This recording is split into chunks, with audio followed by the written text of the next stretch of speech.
Silencio incómodo.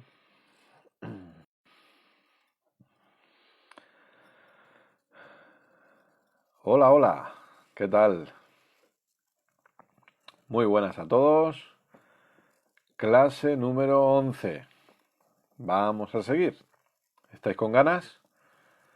¿Queréis seguir? ¿Queréis que sigamos con el curso? Pues si queréis, si tenéis ganas, seguimos.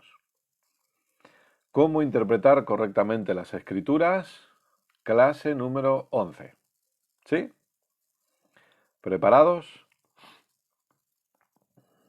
Un saludo para todos. Ana, todos los que están viendo, voy saludando. Quiero agradecer, saludos, Lucía y familia, esposo, saludos. Hoy aprovecho para saludar un poquito, va. Quiero agradecer a todos los que me escriben, a todas las que escriben. Lauri, saludos también. Comentando que el curso les está siendo de ayuda y de bendición. Milena, saludos. Así que Sandra, José, Jaime y usted. Ok, y Lucía. Perfecto. Tania en Madrid, Charo en Madrid, eh, Lulú, supongo que se pronuncia así, ¿verdad? Creo. Ya digo, aprovecho para saludar un poquito, va, que nunca lo hago. Elena.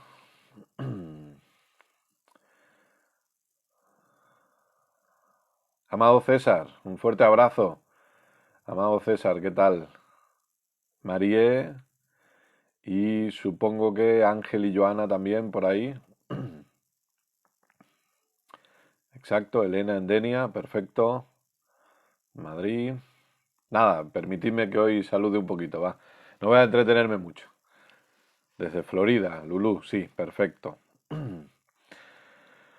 Como decía, gracias a los que escribís, a los que me escriben y comentan que está siendo de bendición el curso y las enseñanzas. Gloria a Dios, me alegro mucho que por lo menos este tiempo que estamos aprovechando para estudiar esté siendo de beneficio. La verdad que yo lo estoy disfrutando mucho también, así que espero que eso se note y que se note que yo también lo disfruto y que todos podamos ser bendecidos. Pues hoy vamos a seguir con la clase número 11. Parece mentira que llevemos ya 11 clases, ¿verdad? Así que si queréis, pues tomad Biblia, libreta, bolígrafo o una tablet o un ordenador o lo que sea que uséis para tomar notas, para tomar apuntes, para seguir las enseñanzas, los versículos. Y también, nada, acompañadme durante unos 25 minutitos más, aproximadamente. Aquí son las 7:34 de la tarde. Entiendo que en diferentes países son horas diferentes. Pero bueno, 25 minutitos más. Nada, es un poquito rato para que aprovechemos esta clase número 11. Y también, si en algún momento, a lo mejor hay alguna hora que sea mejor para conectarnos, también me lo podéis comentar e intentaremos por ahora estos tiempos adaptarnos. Eh, pero bueno, si no luego también las clases quedan grabadas, que están en Facebook, que están en YouTube y las podéis volver a escuchar. Os invito también a que si queréis compartáis el vídeo ya para que otros se apunten, porque entiendo que vosotros tenéis contactos que yo no tengo y vosotros podéis llegar a gente que yo no llego, así que eh, os invito a compartir el vídeo. Saludos a Marcos, saludos a Moraima, supongo que se pronuncia así. Perdón si me equivoco en pronunciar algún nombre, que a veces yo me llamo Kenneth. Entiendo que mi nombre tampoco es que sea de los más de los más sencillos tampoco. Así que bueno, ahora sí, ahora vamos a ponernos en marcha. Clase número 11, cómo interpretar correctamente las escrituras.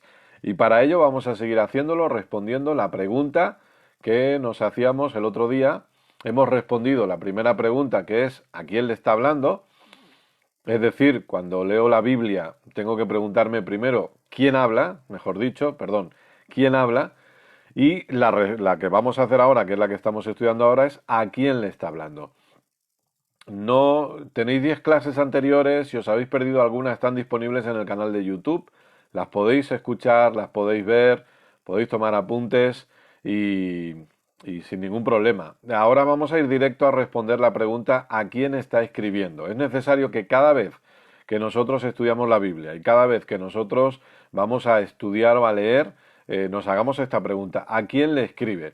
Podríamos pensar todos que todo lo que leemos en la Biblia es para nosotros todo y que el autor siempre nos está escribiendo. Por favor, yo quiero dejar bien claro que no estoy diciendo que Dios no nos puede hablar a través de toda la Biblia.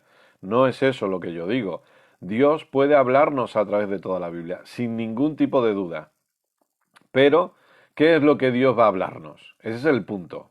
Y para ello tendremos la cuarta pregunta que será clave para entender todo lo que vamos leyendo, que es ¿cómo veo lo que estoy leyendo? ¿Cómo entiendo lo que estoy leyendo desde la perspectiva de mi Señor Jesucristo y su obra completa? Eso va a ser clave, va a ser determinante. Pero también es importante que entendamos primero quién habla y segundo a quién le habla, a quién se le está escribiendo, para que entendamos, porque la perspectiva que tú puedas tener quizá no es la perspectiva que yo pueda tener. Y sobre todo cuando vamos a las Escrituras, la perspectiva o la visión que pueda tener un judío no es la visión que tiene un gentil. Y eso es necesario entenderlo. Claro que Dios puede hablarme usando toda la Escritura, pero ¿qué va a hablarme Dios? Dios va a hablarme hoy que cumpla con los mandamientos de la ley. Dios va a hablarme hoy que le añada algo a la obra completa de Jesucristo. Eso no lo va a hacer. Eso no lo va a hacer. Dios va a mostrarme a Cristo en lo que estoy leyendo. Dios va a revelarme a Cristo en aquello que estoy estudiando. Claro que sí. El Espíritu Santo viene para guiarme a toda la verdad. Yo soy templo del Espíritu Santo. Entonces, obviamente, el Espíritu Santo me guía a la verdad. ¿Quién es Cristo? Pero hay cosas que son habladas, y de hecho lo veremos ahora y entraremos de lleno en ello, que vamos a ver a quién fueron habladas y por lo tanto cómo debo yo examinarlas y cómo debo yo aprenderlas. Así que bueno, sigo mandando un fuerte abrazo para todos. José Giovanni también manda saludos a todos los que estáis conectados. Creo que está por ahí también Gema, un fuerte abrazo. Gente que nos conocemos de hace tantos y tantos años y que hemos vivido experiencias buenas allí en nuestros años de juventud, pero bueno. Perfecto. Hebreos capítulo 2. Hebreos capítulo 2 versos 14 y 15. Esta carta es una carta que está escrita, obviamente, a los hebreos. La pregunta es, ¿quiénes eran los hebreos? Judíos. Entonces vamos a ver que nosotros cuando vemos y entramos en la Escritura y vemos que hay cosas que están siendo escritas a los judíos, no estoy diciendo que yo no puedo aprender cosas de ahí. Escucha, hay cosas maravillosas en la carta a los hebreos que tú y yo vamos a aprender sin ningún tipo de duda. Y Dios va a hablarnos cosas maravillosas en esta carta porque es tremenda. Pero la perspectiva, el punto de vista es diferente el mío al de un judío. De hecho, aun cuando leemos las propias palabras de Jesús, hay cosas que nosotros escuchamos y que nos pueden impactar, que podemos decir, wow, lo que acaba de decir nuestro Señor Jesucristo, pero que a un judío que le estaba escuchando en aquella época le impactaba mucho, mucho más. Por ejemplo, hay una frase que todos conocemos, que es cuando Jesús dijo, yo soy el camino, yo soy la verdad y yo soy la vida. Entonces, para nosotros, esa frase es impactante. Y si alguien nos pregunta, bueno, ¿qué entiendes tú de esta frase? Pues vamos a decir, bueno, que Jesús es el único camino, la única verdad y la única vida de Dios. Impacta.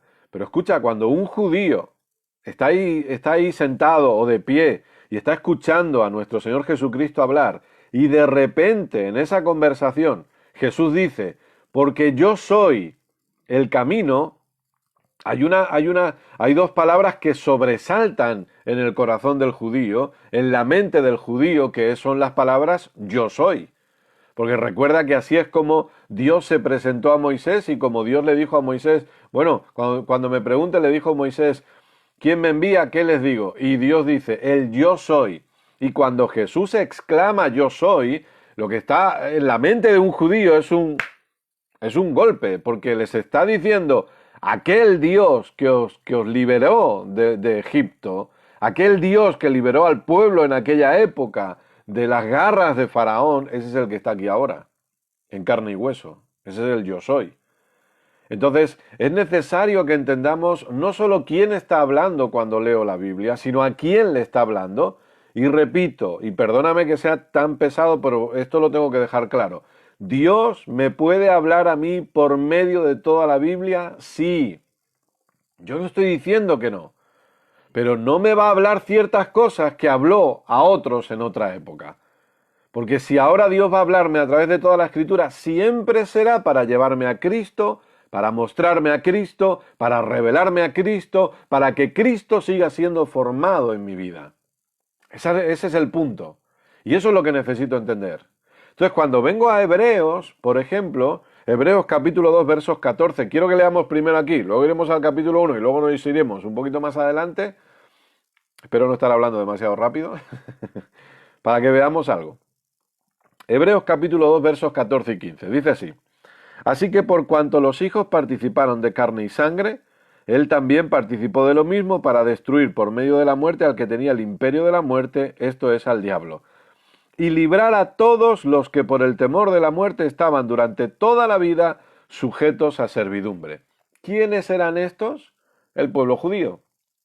¿Quiénes eran los que vivían por temor a la muerte y vivían sujetos en servidumbre? El pueblo judío, porque ellos tenían miedo. ¿De qué? De si quebrantaba la ley, obviamente morían, porque eso es lo que decía la ley. Maldiciones venían, cosas malas sucedían cuando una persona desobedecía la ley. Lo tienes en Deuteronomio 28 a partir del verso 15. Mucha gente conoce esos pasajes. Entonces vivían con esa mentalidad de miedo, pero estos son judíos.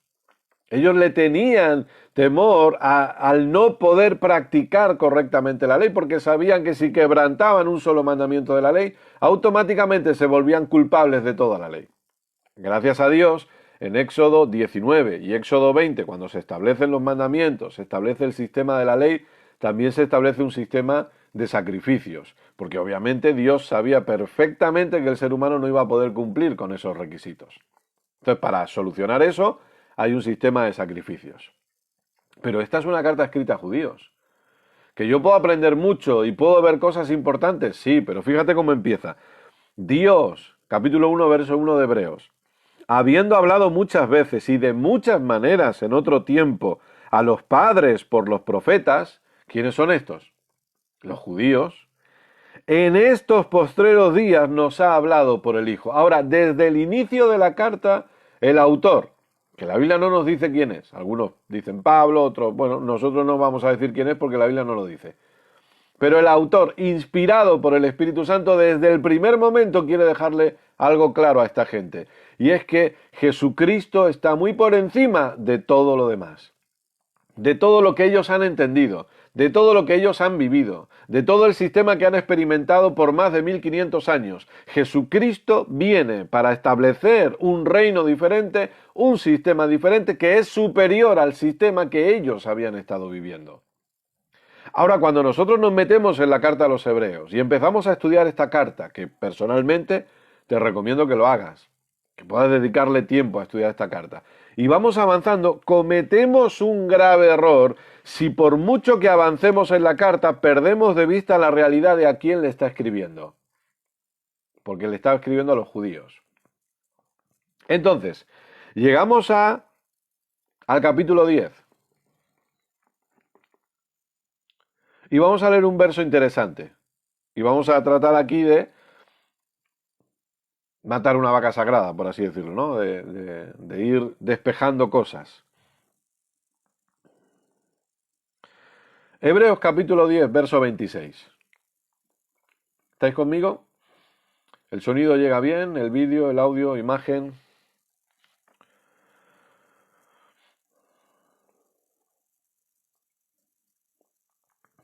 Entonces, esto es una carta escrita a judíos, obviamente, después de la cruz, después de la obra completa de nuestro Señor Jesucristo. Por lo tanto, en un tiempo de gracia. Y dice, viene hablando ciertas cosas, capítulo 8, capítulo 9, capítulo 10, ahora estamos en el capítulo 10. ¿Sabes lo que viene hablando en todos estos capítulos? La supremacía del sacrificio de Jesús por encima de todo lo demás. cómo la ofrenda de Jesús está muy por encima de todo lo demás. Cómo el sacrificio de Jesús está muy por encima de cualquier otro sacrificio. Cómo con una sola ofrenda Jesús nos hizo perfectos para siempre.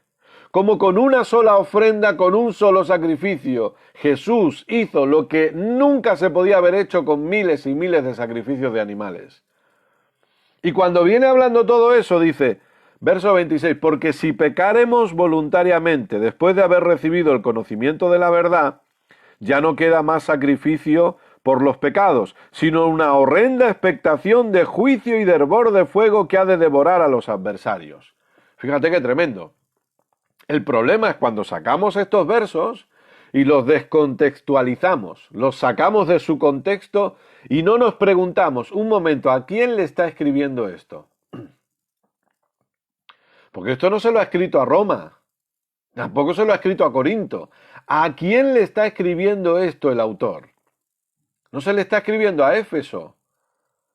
No, a la gente hebrea, a los judíos. Entonces, claro, se saca esto de contexto para atemorizar. Déjame decirte algo, por favor. Nunca, jamás el temor debe ser un motor para la persona. Jamás.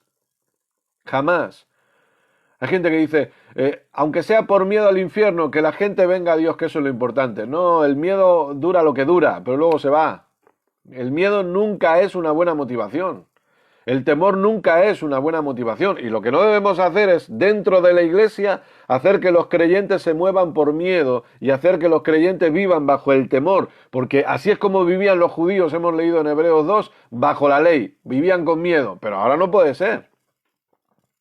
Si el creyente debe manifestar algo, no es temor, no es miedo al castigo de Dios, no. Pero de repente se cogen estos versos, se sacan de todo su contexto y se nos dice, que si pecas voluntariamente, si estás en pecado, si vives en pecado, si pecas voluntariamente, ya no hay más sacrificio.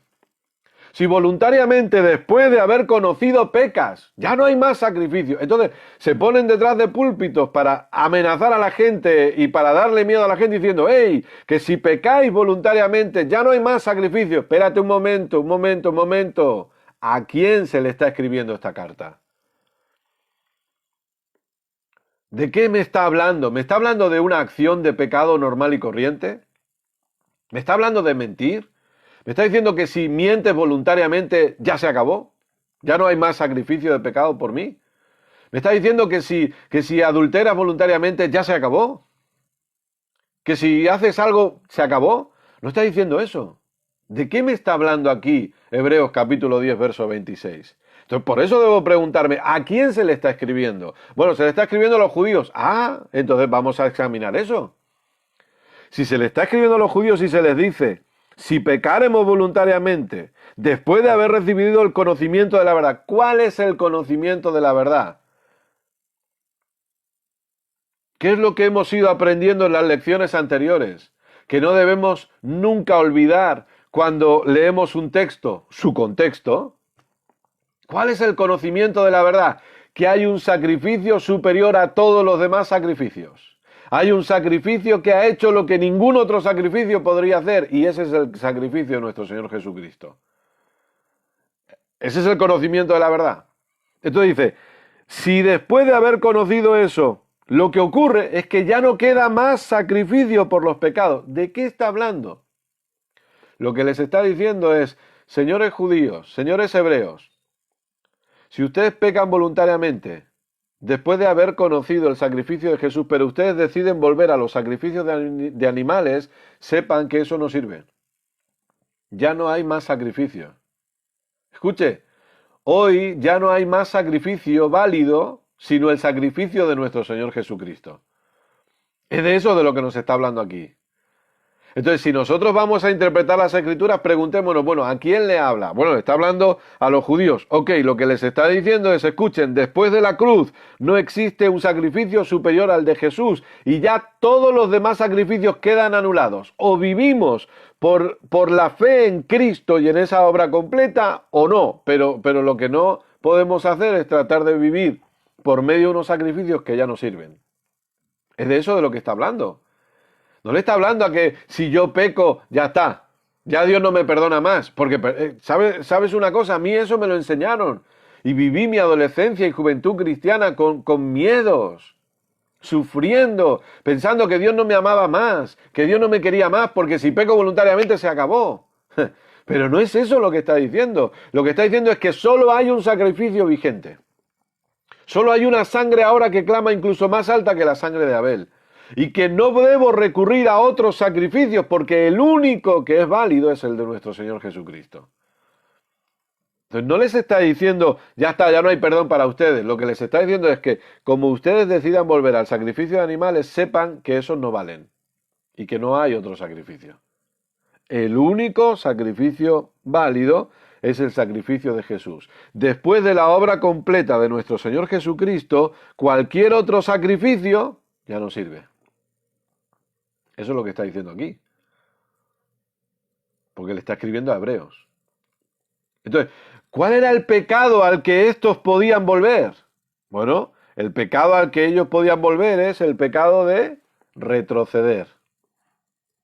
De querer volver a un sacrificio que ya no es válido hoy. O a un sistema de sacrificios, mejor dicho, que ya no es válido hoy. El sistema de sacrificios de animales. Eso era volver atrás para ellos. Porque estos habían sido entrenados en la ley. Que obviamente, cuando cae la destrucción del templo en el año 70, etcétera, etcétera, ya no se puede seguir con los rituales de la ley. Pero aquí lo que el autor está diciendo es, escuchen, solo hay un sacrificio válido ahora y es el sacrificio de Jesús. Acompáñeme a Romanos capítulo 7, por favor. Vamos a avanzar un poquito más. Romanos capítulo 7. Dios es bueno siempre.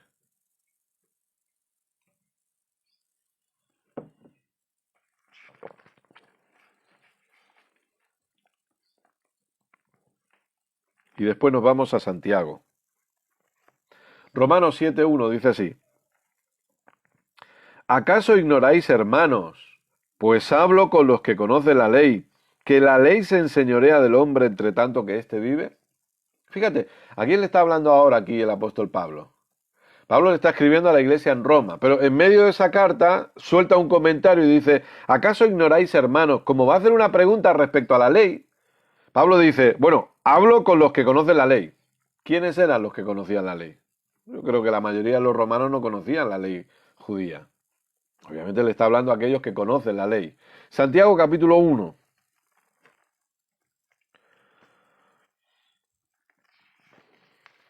Fíjate que la Biblia nos deja bien claro siempre a quién le habla. Ahora leemos Santiago.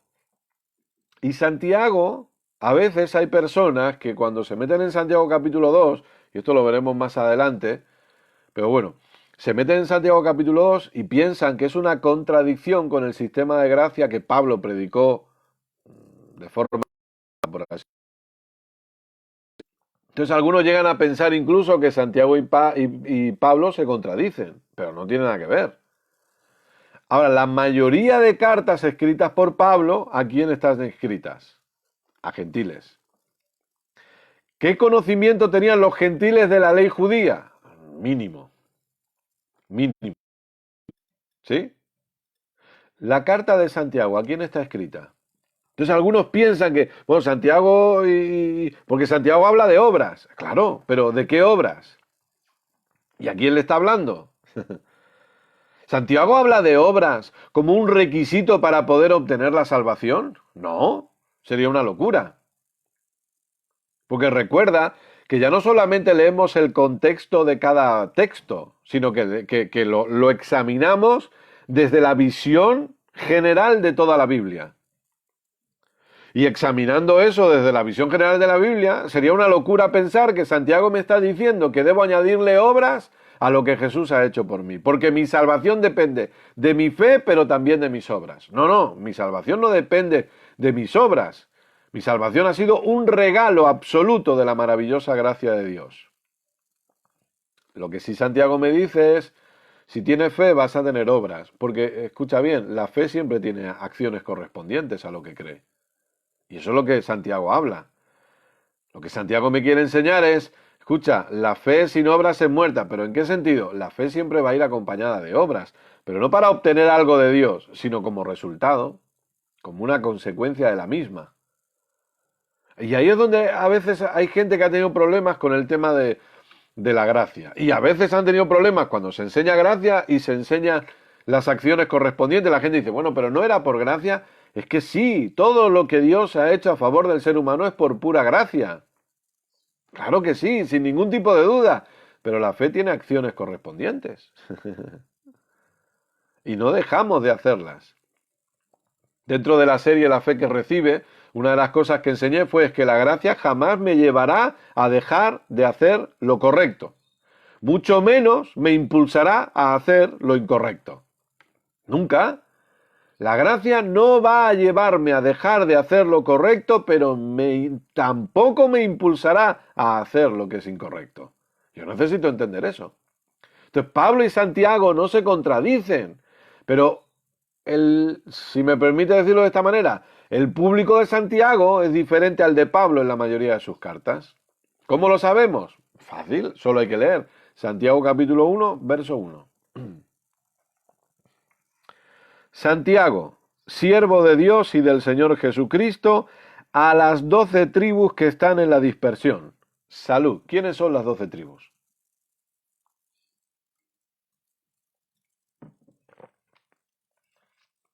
Pregunto de manera diferente. ¿Son judíos o son gentiles? Entonces, Santiago le está escribiendo a un público que es, ¿qué? Judío. Yo hago preguntas, sé que no os escucho, ¿no? Pero me gusta imaginaros respondiendo las preguntas. El público al que Santiago se dirige es judío. Entonces, ellos tienen un conocimiento de la ley, obviamente, diferente al que pueda tener los gentiles. Entonces, hablamos estas cosas y enseñamos estas cosas porque lamentablemente hay personas que han sido atadas por escrituras que no están escritas para la iglesia directamente. Que yo puedo aprender cosas, sí. Que yo puedo ser enseñado por Dios en ciertas cosas, sí, pero que no han sido escritas a la iglesia como tal. Entonces yo tengo que examinarlo y analizarlo siempre desde la óptica de la iglesia del Señor Jesucristo, viéndolo desde la obra completa de Cristo. Entonces, en la siguiente lección, no quiero entrar hoy, iremos a Corintios y miraremos un pasaje en Corintios para analizar esta parte y para que veamos algo importante. Entonces, en ese pasaje vamos a profundizar un poquito más en el tema que estamos tocando hoy, pero no quiero irme directamente ahí porque si no nos llevará demasiado tiempo. Entonces, cada vez que leas la Biblia, pregúntate, ¿a quién le está hablando? ¿A quién se está dirigiendo? Y a partir de ahí empezamos a desglosar lo que estamos leyendo, lo que estamos estudiando. ¿De acuerdo? Muy bien. Pues vamos a dejarlo aquí.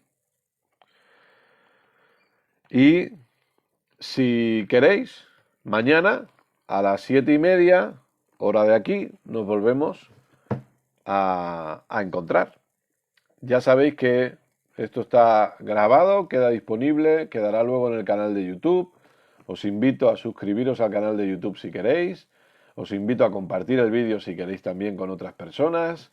Y a que mañana nos volvamos a encontrar.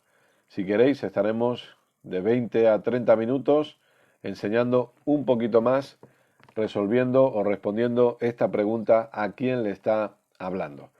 ¿Cómo interpretar correctamente las escrituras? Muchísimas gracias a todos por vuestro tiempo, gracias por estar ahí, de verdad que siempre es un honor conectar y por lo menos saber que estamos ahí conectados. Un abrazo muy fuerte, cuidaos mucho, os amamos y nos vemos en la siguiente clase.